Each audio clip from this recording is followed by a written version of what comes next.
With the economy heating up, it looks like the horsepower racing season is well and truly underway. After all, being sporty seems to be the holy grail. BMW, with their sporty cars and the ultimate driving machine tag, have been riding high in India. Then came Audi's fillies with big engines and quattro powertrain, smashed the lap times at the Chennai racetrack, and now are doing extremely well. But BMW being BMW, well, they couldn't sit back quietly and leave matters to rest, which is why we have this, the 330i. So, who's going to be king of the derby?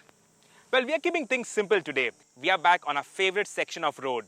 10 odd kilometers, 50 odd corners. Which car leaves us with the biggest smile at the end of the day takes home the jackpot.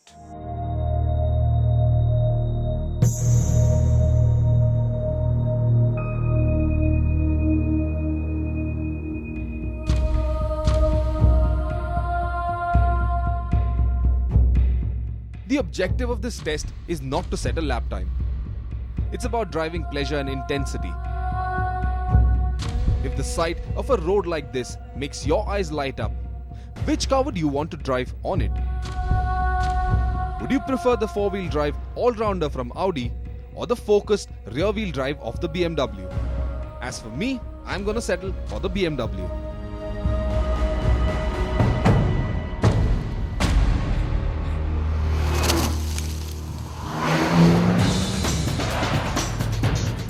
This engine isn't new to India. You've seen it before in the 5 Series, in the 530i to be specific.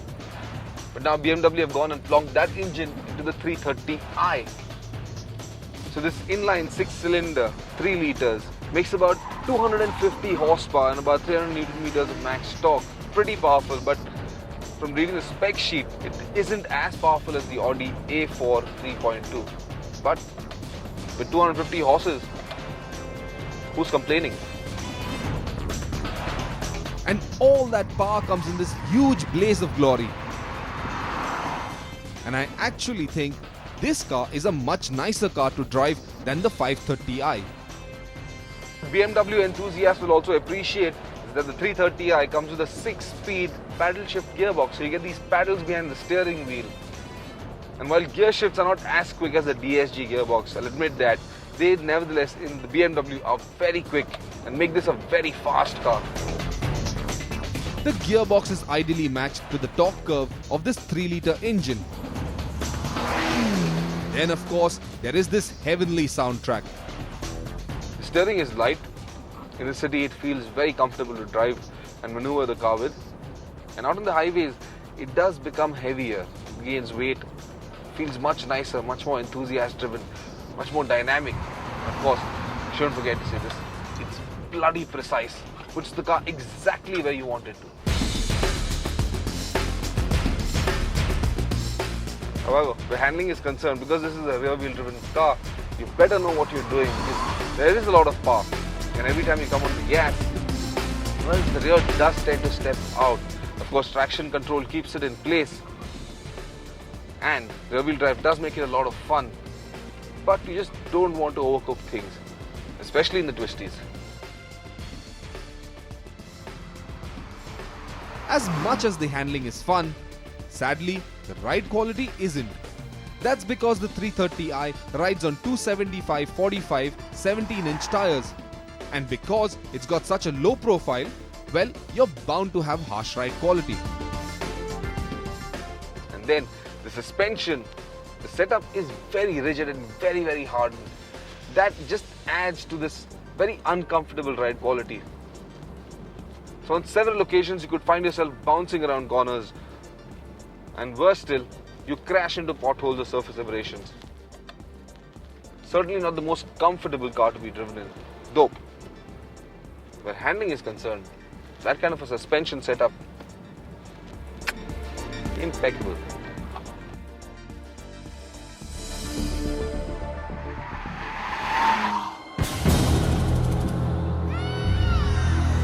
Now while I was hooning around, Sirish was planning his assault in the A4. So when I pulled over, he was off in a flash.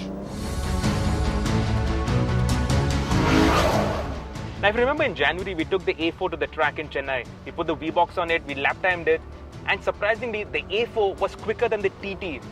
Now that tells you something about the abilities of this car. This is a proper 4-door, 5-seater saloon, a comfortable saloon. and it can go quicker than a proper two-door sports coupe.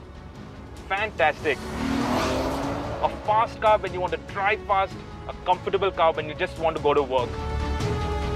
It's a 3.2-litre FSI engine, makes around 265 horsepower, so it is really quick, and 330 Newton meters of torque. So it's a fast car and also sounds very good. And the engine, it pulls so strongly. There's so much of torque low down. And it's flexible, so you're not really struggling to have it in the right gear.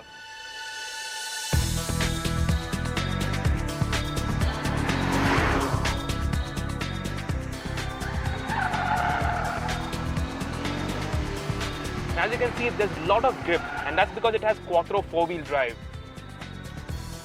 You can really push her hard round corners, and she grips very well.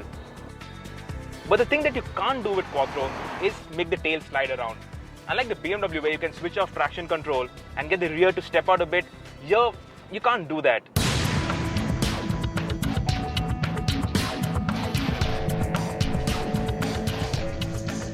Now in European Audis, you get a dynamic mode. You put into dynamic mode, the engine becomes quicker, the throttle responsiveness becomes better, the gear shift map becomes quicker, but most importantly, the steering becomes a little tighter.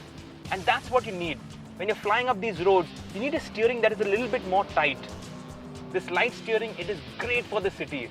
Makes it very easy to drive, but here, you want some more weight to the steering. You want it to be a little heavier.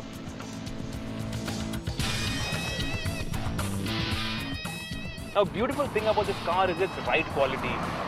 It is plush and it is compliant, but it's not soggy.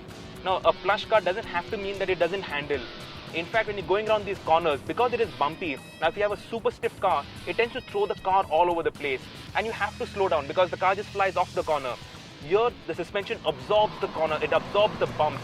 And that's why you can carry so much more speed through the corner. And of course, the benefits are, when you're not really going fast, when you're not really driving enthusiastically, this is a comfortable plush car that you can use on an everyday basis. It is the best of both worlds, to be honest.